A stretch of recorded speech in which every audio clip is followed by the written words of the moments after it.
കുഞ്ഞിശോമീനസ് and welcome back to another video. ഞാൻ നിങ്ങളുടെ സ്വന്തം എക്സ്ട്രാ കോമിക്. നമ്മൾ ഇന്ന് നോക്കാൻ പോകുന്നത് ദ ബിഗിനിങ് ഓഫ് ദി ഇന്ത്യൻ്റെ സീസൺ 5 എപ്പിസോഡ് 3 മലയാളം മാൻഹോ എക്സ്പ്ലനേഷനാണ്. ഗൈസ്, നിങ്ങൾ ഒരു കാര്യം മനസ്സിലാക്കുക, ഇത് ഡയറക്റ്റ് കണ്ടിന്യൂഷൻ തന്നെയാണ് സീസൺ 4. പക്ഷേ ആർട്ട് സ്റ്റൈൽ മാറ്റമുണ്ടെന്ന് മാത്രമേ ഉള്ളൂ. സോ ഈ വീഡിയോ നിങ്ങൾ ആദ്യമായിട്ടാണ് കാണുന്നെങ്കിൽ ഇപ്പോൾ തന്നെ ലൈക്ക് ചെയ്യാനും സബ്സ്ക്രൈബ് ചെയ്യാനും ഇതിനു മുമ്പുള്ള പ്രീവിയസ് ഉള്ള എല്ലാ വീഡിയോസും കണ്ടിട്ട് മാത്രമേ ഈ ഒരു വീഡിയോ കാണാൻ പാടുള്ളൂ. പിന്നെ സ്ഥിരമായിട്ട് കാണുന്നവരോട് ഈ വീഡിയോ ഇപ്പോൾ തന്നെ ഒന്ന് ലൈക്ക് ചെയ്യാനും പിന്നെ സ്ഥിരമായിട്ട് കണ്ടിട്ടും സബ്സ്ക്രൈബ് ചെയ്യാത്തവരോട് ഈ വീഡിയോ ഇപ്പോൾ തന്നെ ഒന്ന് സബ്സ്ക്രൈബ് ചെയ്യാനും മറക്കണം. കാര്യം നിങ്ങളുടെ സപ്പോർട്ട് എനിക്ക് നന്നായിട്ട് വേണം. കാര്യം 2025 അവസാനിക്കുന്നതിന് മുമ്പ് എനിക്ക് 50,000 സബ്സ്ക്രൈബേഴ്സിലേക്ക് എത്താനുള്ളതാണ്. സോ ഇപ്പോൾ തന്നെ എല്ലാവരും ഒന്ന് സബ്സ്ക്രൈബ് ചെയ്തേക്ക്. അങ്ങനെ ഈ ചാപ്റ്റർ തുടങ്ങാൻ നേരത്ത് നമ്മുടെ ആർ തന്നെയാണ് കാണാൻ സാധിക്കുന്നത്. അവൻ്റെ മനസ്സിലാട്ടെ എലി പറഞ്ഞ ആ വാക്കുകൾ മാത്രമേ ഉള്ളൂ. സത്യം പറഞ്ഞാൽ എനിക്ക് എന്തെങ്കിലും അവകാശമുണ്ടോ എൻ്റെ പാരൻസിനോട് എനിക്കത് പറയാനായിട്ട്? അവർ ഞാൻ പറഞ്ഞാൽ കേട്ടില്ലെങ്കിൽ എന്ത് ചെയ്യും? കോപ്പ്, എനിക്ക് ഇന്നൊന്നും മനസ്സിലാവുന്നില്ല. അവർ ഫ്രണ്ട് ലൈൻസിലേക്ക് പോയി കഴിഞ്ഞാൽ അവരുടെ ലൈഫല്ലേ അവർ റിസ്ക് ചെയ്യുന്നത്. ഞാൻ ശരിക്കും സെൽഫിഷായിട്ടാണ് ഇവിടെ ആക്ട് ചെയ്യണമെന്ന് പറഞ്ഞുകൊണ്ട് അവൻ നേരെ അകത്തേക്ക് കയറുന്നുണ്ട്. അവിടെയായിട്ട് റേയും ആലിസും നിൽപ്പുണ്ടായിരുന്നു. ആർത്താർ ആ ടൈമിൽ തന്നെ അവർ പറയുന്നുണ്ട്, അല്ല നീ ഇത്ര പെട്ടെന്ന് തിരിച്ചു വരുമെന്ന് ഞങ്ങൾ വിചാരിച്ചില്ല. അപ്പോൾ ഞാൻ എത്തുന്നതിന് മുമ്പ് തന്നെ നിങ്ങൾ പോകാൻ വേണ്ടി തീരുമാനിച്ചിരുന്നല്ലേ?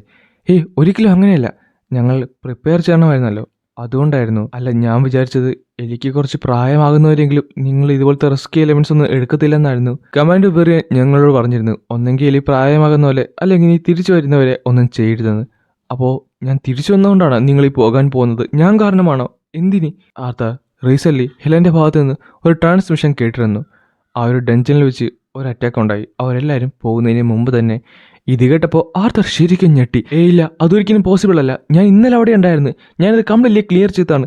എല്ലാ എസ്റാങ് മ്യൂട്ടനെ ഞാൻ തന്നെയാണ് കൊന്നത്. ആയിരിക്കും, പക്ഷെ അവിടെ ഒരു ഹിഡനായുള്ള വാളുണ്ടായിരുന്നു. മോസ്റ്റ് ബീസ്റ്റും അതിൻ്റെ നിന്നാണ് അപ്പിയർ ആയത്. ടിന്നോൺസ് അവിടെ തന്നെ ഉണ്ടായിരുന്നു, ബാക്കിയുള്ളവർ സേഫ്റ്റിയിലേക്ക് എത്തുന്നവരെ. പക്ഷേ ആ കൂട്ടത്തിൽ പിന്നെ കാണിക്കുന്നത് ആ ഒരു ഫ്ലാഷ് ബാക്കാണ്. ആ ഒരു മോൺസ്റ്റർ ഹെലിനെ അറ്റാക്ക് ചെയ്യാൻ വരുന്ന ആ ഒരു സെക്കൻഡ് കാർട്ട് ടൈമിൽ ആഡം ചാടി വട്ടാൻ നിൽക്കുന്നുണ്ട്. ആൻഡ് ആ ഒരു അറ്റാക്ക് കൊണ്ടത് നമ്മുടെ ആഡത്തിനെയാണ്. ഇത് കേട്ടപ്പോൾ ആർത്തർ കംപ്ലീറ്റ്ലി സ്റ്റക്കായി. ആൻഡ് ആഡം ജീവനോടെ പുറത്തു വന്നില്ല. ഇത് കേട്ടപ്പോൾ അവൻ എന്ത് പറയണമെന്നറിയാൻ പറ്റില്ല. അങ്ങനെ വല്ല വഴിയില്ല. ഞാൻ അവിടെ എല്ലാ ബീസിനെയും കൊന്നതാണ്. എടാ, എനിക്കറിയാം നിന്നെ കൊണ്ട് സാധിക്കുന്ന എല്ലാം ചെയ്തിരുന്നു. പക്ഷേ ഹെലൻ പറഞ്ഞത് അത് മറ്റൊരു എൻട്രൻസ് ആയിരുന്നു.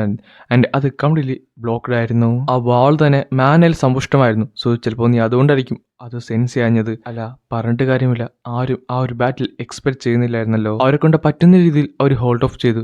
എങ്കിലും മരണം അതാരും എക്സ്പെക്ട് ചെയ്യാത്ത ഒരു കാര്യമായിരുന്നു. അപ്പോഴാണ് ആർത്തർ ടിസിയുടെ കാര്യം ആലോചിച്ചത്. അല്ല, പിന്നെ ആർക്കാണ്? ഞങ്ങൾക്ക് സത്യം പറഞ്ഞാൽ അറിഞ്ഞില്ല. അതൊരു എമർജൻസി ട്രാൻസ്മിഷൻ ആയിരുന്നു, അതുകൊണ്ട് കൂടുതലൊന്നും കേൾക്കാൻ സാധിച്ചില്ല. ആഡത്തിൻ്റെ സിറ്റുവേഷൻ മാത്രമേ ഞങ്ങൾ കേട്ടുള്ളൂ. അമ്മ, അച്ഛ, എന്നോട് ക്ഷമിക്ക് ആഡത്തിൻ്റെ കാര്യത്തിൽ. പക്ഷേ അതുകൊണ്ടാണോ നിങ്ങൾ ഈ യുദ്ധത്തിലേക്ക് കയറാൻ പോകുന്നത്? ആർത്തർ, നീ ഒരിക്കലും തെറ്റിദ്ധരിക്കേണ്ട. ഇത് കുറ്റബോധമോ അല്ലെങ്കിൽ മറ്റൊരു കാര്യം കൊണ്ടൊന്നുമല്ല ഞങ്ങൾ കയറാൻ പോകുന്നത്. ഒരു സോൾജറിൻ്റെ ലൈഫ് എപ്പോഴും ഡേഞ്ചറിലായിരിക്കും. എനിക്കറിയാം ഞാൻ ഈ പറയുന്നത് സെൽഫിഷായിട്ടാണെന്ന്. പക്ഷേ നിങ്ങൾക്ക് പോകാതിരുന്നൂടെ? ഒന്നുമില്ലെങ്കിലും നിങ്ങൾക്ക് എന്തെങ്കിലും സംഭവിച്ചു കഴിഞ്ഞാൽ ഒന്ന് ആലോചിച്ച് നോക്കിയേ, എലി എന്ത് ചെയ്യുമെന്ന്. ആർത്തർ, നീ പറയുന്നത് സെൽഫിഷാണ്, പക്ഷേ ഓരോ കാര്യങ്ങൾക്കും അതിൻ്റേതായ പൊട്ടൻഷ്യലായ കോൺസിക്വൻസസ് ഉണ്ട്. അത് ഞങ്ങൾക്ക് രണ്ടുപേർക്കും ഒരേപോലെ തന്നെയാണ്. പിന്നെ നീ നിന്റെ അച്ഛനല്ല ബ്ലെയിം ചെയ്യേണ്ടത്. യുദ്ധത്തിലേക്ക് പോകാൻ തീരുമാനിച്ചത് ഞാനാണ്. അമ്മയോ? അമ്മ എന്തിനാണ് യുദ്ധത്തിലേക്ക് പോകുന്നത്? അതെ, എനിക്ക് പോകണം. അല്ല, പക്ഷേ അച്ഛൻ പറഞ്ഞ് കേട്ടിട്ടുണ്ട് അമ്മക്ക് ചെറിയ ഇതൊന്നും അല്ലാതെ മറ്റൊന്നിനും ഹീലിംഗ് ബോക്സ് യൂസ് ചെയ്യാൻ പറ്റത്തില്ലെന്ന്. പക്ഷേ ഇപ്പം എന്ത് പറ്റി? ആ ടൈമിൽ ആൾ പരസ്പരം ഒന്ന് നോക്കുന്നുണ്ട്. എന്നിട്ട് ആൾ പറയുകയും ചെയ്യും, ആർത്തർ ഇവിടെ വന്നിരിക്കും, എനിക്ക് നിന്നോട് കുറച്ചധികം കാര്യങ്ങൾ പറയാനുണ്ട്. സത്യം പറഞ്ഞാൽ ഇത് കുറേ നാൾക്ക് മുമ്പാണ്. ടിൻ ഹോൺസിൽ ഒരാൾ കൂടെ ഉണ്ടായിരുന്നു. ആ സമയത്ത് നീ ജനിച്ചിട്ടില്ല. അവളുടെ പേര് ലെൻസ് എന്നായിരുന്നു. സത്യം പറഞ്ഞാൽ അവൾ ക്വൈറ്റ് ഓപ്പോസിറ്റ് ആയിരുന്നു എന്നെ വെച്ച് നോക്കാൻ നേരത്ത്. ശരിക്കും ബ്രാഷും നല്ല സ്ട്രേറ്റ് ഫോർവേഡൊക്കെ ആയിരുന്നു. എന്നാൽ എന്തോ കാര്യത്തിൽ ഞങ്ങൾ നല്ല കമ്പനിയായിരുന്നു. നല്ല സ്കിൽഫുള്ള ഒരു മേജ് കൂടിയായിരുന്നു അവൾ ടിൻ ഹോൺസിൽ ചേരുന്നതിന് മുമ്പ് തന്നെ ഒരു നല്ലൊരു അജൂമിനേറ്റർ ആയിട്ടാണ് അറിയപ്പെട്ടിരുന്നത്. സത്യം പറഞ്ഞാൽ അവൾ ഞങ്ങളുടെ കൂടെ ചേർന്നെന്ന് പറഞ്ഞപ്പോൾ തന്നെ എല്ലാവരും ഒന്ന് ഞെട്ടി. അത് മാത്രമല്ല പതുക്കെ ലെൻസ് ഇല്ലാത്ത ഒരു ടിൻ ഹോൺസിനെ പറ്റി ആർക്കും വിചാരിക്കാൻ പോലും പറ്റാതായി. ആ ടൈമിലാണ് അവൾ നൈസ് പോയി ആഡത്തിനെ വിളിച്ച് ആലിസിനൊക്കെ വിളിച്ച് കാണിക്കുന്നത്. ഈ ടൈമിൽ തന്നെ ആഡം അവളെ വായൊക്കെ പൊത്തിപ്പിടിക്കുകയും ചെയ്യും. സത്യം പറയാലോ, അവൾക്ക് എല്ലാവരെയും ഹാൻഡിൽ ചെയ്യാൻ അറിയാമെന്നു. നിന്റെ അച്ഛനെ, ആഡത്തിനെയും എല്ലാവരും തന്നെ. ഈവൻ ജാസ്മിൻ വരെ അവളുടെ കൂടെ ഉണ്ടെങ്കിൽ ചിരിക്കുമായിരുന്നു. അപ്പോഴാണ് ആ ഒരു ഇൻസിഡൻറ്റ് ഉണ്ടായത്. ആ ഒരു ആക്സിഡൻറ്റ് റെസ്റ്റോറൻറ്റ്. ഞങ്ങൾ സത്യം പറഞ്ഞാൽ കെയർലെസ് ആയിരുന്നു. അതുകൊണ്ട് തന്നെ കുറച്ച് സ്റ്റിങ്ങേഴ്സ് ഞങ്ങളെ അറ്റാക്ക് ചെയ്തു. എന്നെക്കൊണ്ട് പറ്റുന്ന രീതിയിൽ ബാക്കിയുള്ളവരൊക്കെ ഞാൻ ഹീൽ ചെയ്തു. ആഡത്തിനെയും നീരജിനൊക്കെ നന്നായിട്ട് റിക്കവർ ചെയ്യുന്നുണ്ടായിരുന്നു. അവരുടെ ലെഗ്സിനൊക്കെ ആയിരുന്നു ചെറിയ ചെറിയ ഇഷ്യൂ ഉണ്ടായിരുന്നു. പക്ഷേ ഒട്ടും പ്രതീക്ഷിക്കാതെയാണ് അത് സംഭവിച്ചത്. പെട്ടെന്ന് ലെൻസ് കിടന്ന് കരയാൻ തുടങ്ങി. ഞാൻ അവളുടെ വൂണ്ട് ക്ലോസ് ചെയ്തിരുന്നു. പക്ഷേ സ്റ്റിങ്ങറിൻ്റെ വെനം അവളുടെ ഉള്ളിലുണ്ടായിരുന്നു. അതുകൊണ്ട് തന്നെ വെനം കംപ്ലീറ്റ്ലി സ്പ്രെഡായി. പിന്നെ കാണിക്കുന്നത് അവൾ ആ ബെഡിൽ കിടക്കുന്നതാണ്. ആലിസാട്ടെ അവളെ നോക്കി പൊട്ടിക്കരയുമായിരുന്നു. കാര്യം അവൾ വല്ലാത്തൊരു അവസ്ഥയിലേക്ക് എത്തിയിരുന്നു. കാര്യം അവളുടെ മാനക്കോർ പെർമനൻ്റ്ലി ഡാമേജ് ആയിപ്പോയി. അവൾക്കിനി ഒരിക്കലും മാനിപ്പുലേഷൻ യൂസ് ചെയ്യാൻ പറ്റത്തില്ല. അതിനെല്ലാത്തിനും കാരണം ഞാനാണ്. ഞാൻ ആ വൂണ്ട് ക്ലോസ് ചെയ്തുകൊണ്ടതാണ്. ഞാനത് ക്ലോസ് ചെയ്യില്ലായിരുന്നെങ്കിൽ ഒരു ഡോക്ടറിന് വളരെ എളുപ്പത്തിൽ തന്നെ ആ പോയിസൺ എക്സ്ട്രാക്ട് ചെയ്യാൻ പറ്റുമായിരുന്നു. എന്നാൽ ഞാനത് ക്ലോസ് ചെയ്തു. എൻ്റെ ടീംമേറ്റിൻ്റെ ജീവിതം വരെ ഞാൻ അവരുടെ കയ്യിൽ നിന്ന് വലിച്ചെടുത്തു. ലെൻസ് പിന്നെ ഒരിക്കലും ആ പഴയ പോലെ ആയിരുന്നില്ല. അതുമാത്രമല്ല, അവൾ എപ്പോഴും പറയുമായിരുന്നു അവൾക്ക് യുദ്ധത്തിൽ വെച്ച് തന്നെ മരിക്കണമെന്ന്. പിന്നെ അവൾ ഒരിക്കലും മാനേജ് ചെയ്യാൻ പറ്റിയിട്ടില്ല. അത് കഴിഞ്ഞ് കാണിക്കുന്നത് ഒരു ഇടിയുള്ള ദിവസമാണ്. ഇടിയും മഴയും. അവൾ ഒരു ദിവസം അവിടുന്ന് ഇറങ്ങിപ്പോയുണ്ടായി. ഒരു ഡഞ്ചനിലേക്ക് ഒറ്റയ്ക്ക് അവളുടെ വെപ്പൺ എടുത്തുകൊണ്ട് കയറി. അത് കഴിഞ്ഞ് ഞങ്ങൾ ആരും അവളെ കണ്ടിട്ടില്ല. ഞാൻ അവളെ ഹീൽ ചെയ്തില്ലായിരുന്നെങ്കിൽ അവൾക്ക് ഒരു കുഴപ്പമില്ലായിരുന്നു. ആർത്തർ, എല്ലാവരുടെയും ലൈഫ് നിന്റെ പോലെ എക്സൈറ്റിംഗ് ആകണമെന്നില്ല. അത് പലപ്പോഴും പല രീതിയിലായിരിക്കും. ചിലവർക്ക് നല്ലതായിരിക്കും. പക്ഷെ ചിലവർക്ക് ആ ഒരു റീസൺ കൊണ്ട് തന്നെയാണ് ഞാൻ പിന്നെ എൻ്റെ മാജിക് യൂസ് ചെയ്യാൻ പേടിച്ചിരുന്നത്. മൈനർ ഇഞ്ചറീസ് മാത്രമാണ് അത് ഞാൻ പിന്നെ ഹീൽ ചെയ്തിട്ടുള്ളൂ. പക്ഷേ ആഡത്തിൻ്റെ അടുത്ത് അത് ലെൻസിനെ പോലെയല്ല. ടിൻ ഹോൺസിന് ചെയ്യാൻ പറ്റുന്നതെല്ലാം അവർ ചെയ്തിരുന്നു. എന്നാൽ ഈ സമയം ഞങ്ങൾ മാറി നിൽക്കേണ്ടതല്ല. ആർത്തർ, ഞങ്ങൾ ശരിക്കും താങ്ക്ഫുള്ളാണ്. ഈ ഒരു യുദ്ധത്തിൽ ഞങ്ങളുടെ കൂട്ടത്തിൽ നീയും ചെയ്യുന്നുണ്ട്. അല്ല, അപ്പോൾ ഇല്ലയോ? നിങ്ങളാരും തിരിച്ചു വന്നില്ലെങ്കിൽ എന്തു ചെയ്യും? ആർത്തർ, ഞാനിന്ന് പറയട്ടെ, നീ എത്ര സ്ട്രോങ്ങർ ആണെങ്കിലും മരണം എപ്പോൾ വരുമെന്ന് ആർക്കും പറയാൻ സാധിക്കത്തില്ല. അത് നമ്മൾ ഒരിക്കലും വിചാരിക്കാത്ത സമയത്തായിരിക്കും നമ്മളെ തേടി വരുന്നത്. അതുകൊണ്ട് എല്ലാം സെയിം തന്നെയാണ്. നീ എന്ന് ആലോചിച്ചൊക്കെ ഈ യുദ്ധത്തിൽ നിനക്കാണ് സംഭവിച്ചെങ്കിൽ ഞങ്ങൾ ഇല്ലയോണെന്തു പറയും? നിന്റെ അമ്മേനെ ഞാൻ പ്രൊട്ടക്ട് ചെയ്തോളാം. പക്ഷേ ആ കാര്യത്തിൽ നീ എനിക്കൊരു വാക്ക് തന്നെ. ഞങ്ങളെപ്പോലെ തന്നെ നീ സേഫ്ലി തന്നെ തിരിച്ചെത്തുമെന്ന്. അതാണ് നീ തരേണ്ട വാക്ക്. ഞങ്ങൾ നിന്നെ വളർത്തിയിട്ടുണ്ട്. പക്ഷേ നിനക്ക് നിന്റെ പാസ്റ്റ് ലൈഫിലെ കുറേയധികം ഓർമ്മകളുണ്ട്. എങ്കിലും നീ ഞങ്ങളുടെ മകനും എലിയുടെ ബ്രദറും കൂടെയാണ്. എലിക്ക് നീ പ്രിയപ്പെട്ടതാണ്. സോ നീ ഒരിക്കലും ഒരു സാക്രിഫൈസ് ആകാൻ പാടില്ല. ഒരു ഗ്രേറ്റർ ഗുഡിന് വേണ്ടി നീ ഉറപ്പായിട്ടും തിരിച്ചു വരണം. എലിക്ക് വേണ്ടി. അത് ഈ യുദ്ധം തോറ്റാലും കൊള്ളാം, ഇല്ലെങ്കിലും കൊള്ളാം. കാര്യം നമുക്കാർക്കും സെക്കൻഡ് ചാൻസ് ഇല്ല. മരണത്തിന് ശേഷം ആ സമയത്ത് ആർത്തർ പറയുന്നുണ്ട്, അതെനിക്ക് കിട്ടിയിരുന്നു. എടാ, ഞാൻ അങ്ങനെ പറഞ്ഞതല്ല. ആ ടൈമിലാണ് വിറിയൻ അവിടേക്ക് കയറി വരുന്നത്. ആർത്തർ, നിന്റെ അച്ഛനും അമ്മയും എന്നെ ഇവിടേക്ക് വിളിച്ചിരുന്നു. എന്തായാലും എന്നോട് ക്ഷമിക്ക്. നിങ്ങളുടെ കൂട്ടത്തിലൊരു മെമ്പറാണ് നഷ്ടപ്പെട്ടിട്ടുള്ളത്. എന്തായാലും ബാക്കിയുള്ളവരുടെ കയ്യിൽ നിന്ന് മെസ്സേജ് കിട്ടിയിരുന്നു. അവരെന്തായാലും ഇവിടേക്ക് വരാൻ ടൈമായിരിക്കുന്നു. അത് കഴിഞ്ഞ് കാണിക്കുന്നത് അവരെല്ലാവരും കൂടെ ആ ഒരു ഗേറ്റിലേക്ക് നടക്കുന്നതാണ്. അവരങ്ങനെ അകത്ത് കയറിയപ്പോൾ കണ്ടത് തന്നെ ഭയങ്കര സങ്കടപ്പെടുന്ന ഒരു കാഴ്ചയായിരുന്നു. പലരും ചോരയൊക്കെ ഛർദ്ദിച്ചുകൊണ്ടും പലരും മരിച്ചിരുന്നു. ആ ടൈമിൽ തന്നെ കുറച്ചധികം പേര് അവിടേക്ക് വരുന്നുണ്ട്. ആ കൂട്ടത്തിൽ നമ്മുടെ ഹെലനും ഉണ്ടായിരുന്നു. ആർത്തൻ്റെ അച്ഛനും അവിടേക്ക് ഓടിച്ചെല്ലും. അല്ല ഹെലൻ, ബാക്കി എല്ലാവരും ഓക്കെയാണ്.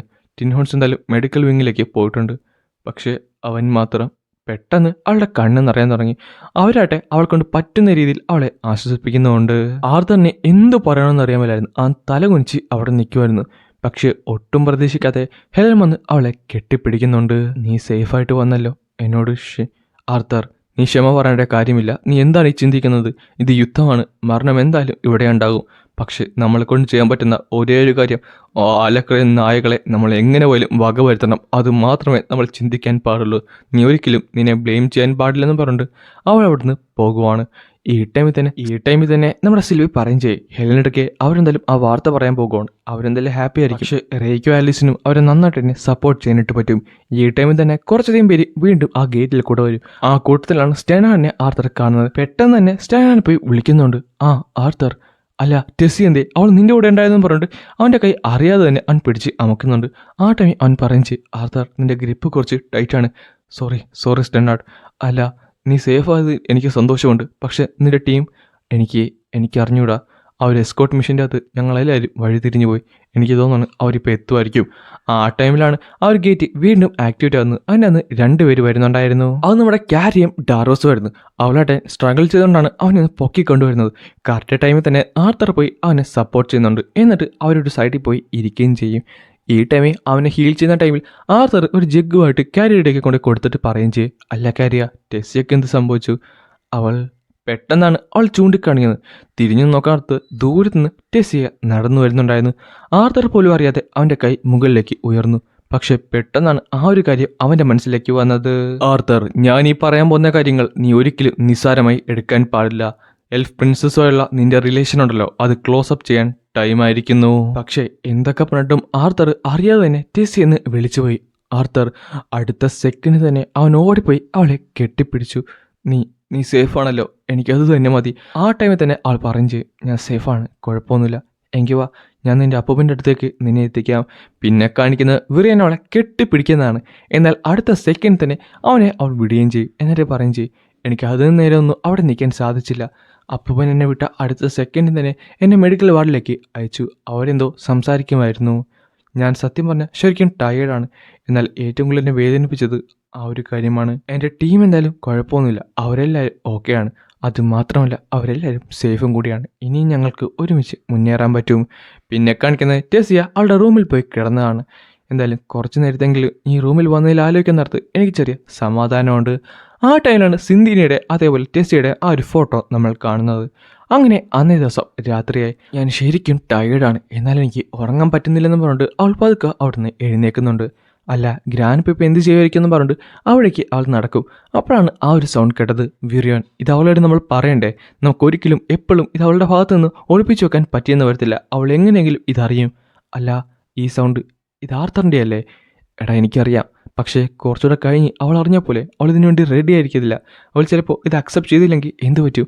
അല്ല, ഇവരെന്താണ് ഈ സംസാരിക്കുന്നത്? വിറിയൻ, അവൾ ഉറപ്പായിട്ടും നീ പറയുന്ന കേൾക്കും. നിന്നെ അത്രത്തോളം അവൾ റെസ്പെക്ട് ചെയ്യുന്നുണ്ട്. പക്ഷേ നീ നാലോചിച്ചൊക്കെ വേറെ ആളുടെങ്കിലും ഭാഗത്തു നിന്ന് അവൾ ഇത് കേട്ടിട്ടുണ്ടെങ്കിൽ, എനിക്കറിയാം നീ പറയുന്നത് എന്തുവാണെന്ന്. പക്ഷേ അതെങ്ങാനും കേട്ടിട്ട് അവൾ, വിറിയോൻ, എനിക്ക് നിനക്ക് ഒരേപോലെ തന്നെ അറിയാം നിന്റെ ഗ്രാൻഡ് ഓർഡർ എന്തുമാത്രം കേപ്പബിൾ ആണെന്ന്. പക്ഷേ എടാ, എങ്കിലും സിന്ധിനിയുടെ മരണം അവൾ എങ്ങനെയാണ് അക്സെപ്റ്റ് ചെയ്യാൻ പോകുന്നത്? ആ വിട്ര ബാസ്റ്റഡ് ഇവിടെ വന്ന് അവളെ പിടിച്ചെന്നറിയുന്നിടത്ത് അവൾ എങ്ങനെ അത് അക്സെപ്റ്റ് ചെയ്യും? അല്ല, ഇവരെന്താണ് ഈ പറയുന്നത്? മാസ്റ്റർ സിന്ധിന് മരിച്ചെന്നോ? അതെങ്ങനെ സാധ്യമാകും? അത് ഇമ്പോസിബിൾ അല്ലെന്ന് പറഞ്ഞുകൊണ്ട് ടെസ്സാട്ടെ കംപ്ലീറ്റ്ലി ബ്ലാങ്ക് ആയി പോയിട്ടുണ്ട്. ആ ടൈമിൽ തന്നെ ആർത്തർ പറയും ചെയ്യും, ഞാനെന്തായാലും തിരിച്ചു പോകുവാണ്. അവളോട് പറയുന്നിടത്ത് എൻ്റെ അടുക്കൽ കൂടെ പറയണമെന്ന് പറഞ്ഞ് ആ ഡോർ തുറന്നപ്പോഴാണ് തൊട്ട് ഫ്രണ്ടിൽ നമ്മുടെ ടെസ്സിയ നിൽക്കുന്നത്. ടെസ്സിയ, നീ വല്ലതും? മാസ്റ്റർ സിന്ധിനെ എനിക്ക് കാണണം, അവളുടെ അടുത്തേക്ക് എന്നെ കൊണ്ടുപോകൂ. ആൻഡ് ടെസ്സിയ ആ ഒരു സത്യം അറിഞ്ഞുകൊണ്ടാണ് ഈ ഒരു ചാപ്റ്റർ ഇവിടെ അവസാനിക്കുന്നത്.